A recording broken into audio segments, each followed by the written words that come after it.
Magandang buhay mga plantito, plantita. So ngayon mag strawberry picking tayo. Yan, so tikman natin kung matamis ba tong strawberry na dito sa La Trinidad. So itong maliit lang. Try natin. Yan mo yung mga picture. Ay boy, ikaw boy. Boy, ikaw boy. Fresh from the farm. Ano boy, ano boy? Ha? Yung iba na ano na, nabubulok. Kasi sa daming bunga.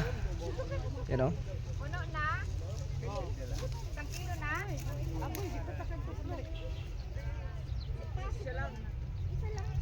Tamis kapag galing sa farm.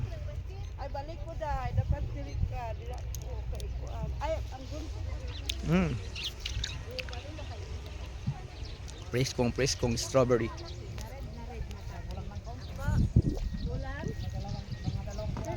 Okay, thank you for watching. Bye bye.